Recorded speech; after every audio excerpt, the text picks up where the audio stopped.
I came from the mud.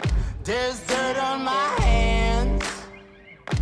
Strong like a tree.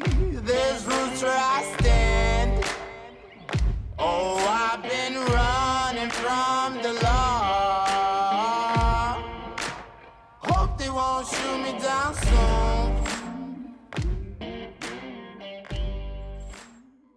Today we're going to talk about how to film your own hunts, and specifically what equipment to use to do so, although I will try to throw in some filming pointers where I can. Now, you may have noticed we're indoors today. Unfortunately, it's raining outside, and for those of you that saw my turkey season, the reason that I have this camera here and I'm not filming with it is due to the rain, so I wasn't taking that risk again, although it does give me a camera to kind of basically show exactly what I use now. But firstly, we're going to talk about the specifics for the cameras, and I do want to say right away, you don't have to have the fancy stuff. You can make do with whatever you can afford. The difference between a super expensive camera and a lower-end camera is not that big. It's really only when it gets to like super low light or really minute details that maybe only someone that really cares about the highest quality is going to care about. So I wanted to make that clear. This is mostly just what I use, but if you want to copy this setup, it definitely works. You can see the videos from the past couple of years. So first we're going to talk about the main camera, and this is the Sony FDR AX700. This camera I like for a lot of reasons. Not only is the video quality very high, but it also does really well in low light.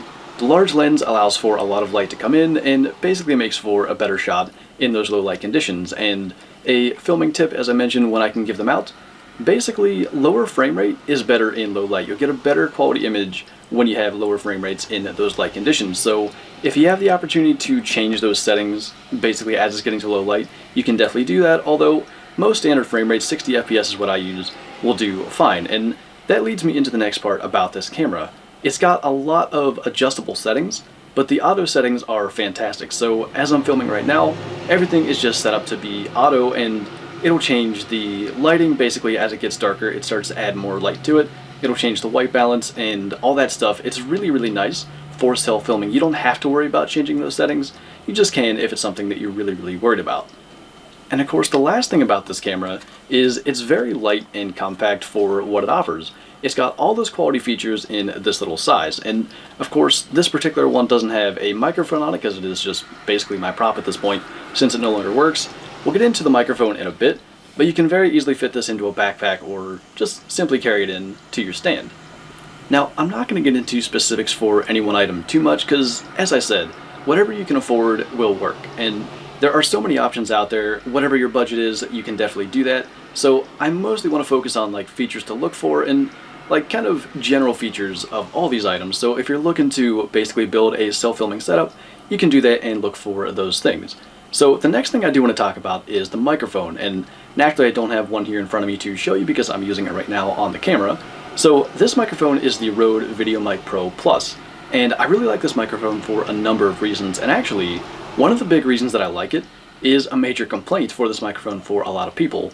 It has a lot of basically behind the microphone pickup, and for a self-filming hunter, I think that's a good thing. You might pick up more sound of a bow shot or even a reaction before turning the camera around and having the microphone facing you.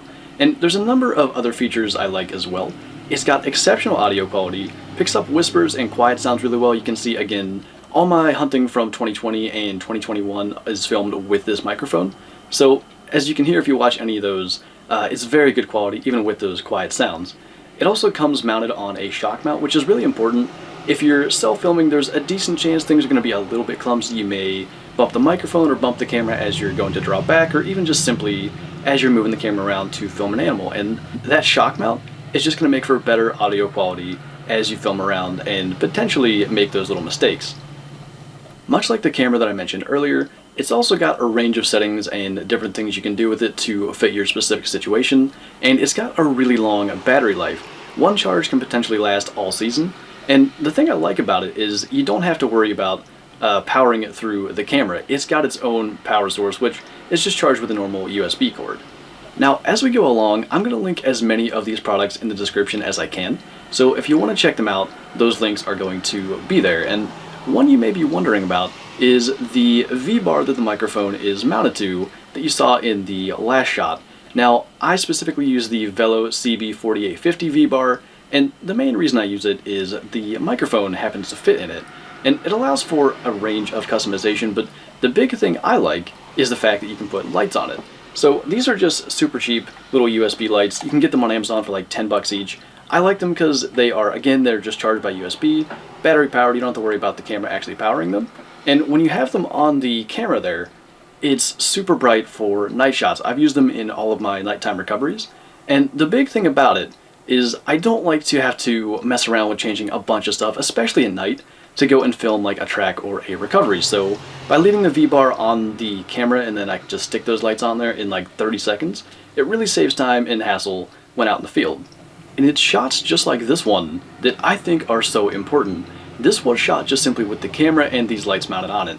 I'm not holding a flashlight, and generally now, I don't track with a flashlight. I track with the camera in my hand and those lights on. And I mentioned in a recent video I want to get better at filming more of the tracking process this year and going forward.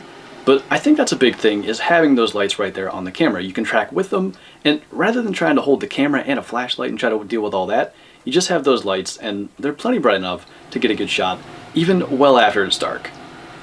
Now, to go to an upgrade that I made last year, we have this little guy, the GoPro Hero 7. I love these GoPros. They make a huge difference. They're super small and compact, obviously. They have really good quality still. They offer a lot of options, and the speed of getting them to record is fantastic. I can just simply press this button here on top, and it's recording. I love that, especially for a second angle kind of thing. And add a little tripod mount like this, and you're good to go. I think I have one stand that I don't have a branch somewhere within view that I can wrap this around and actually get a nice shot. And especially if you're trying to make like maybe a higher produced thing, or in general if you're trying to have a little bit of video of yourself in the process, having that second angle is a huge deal. And I'd like to maybe point out more of a editing tip than a filming tip here.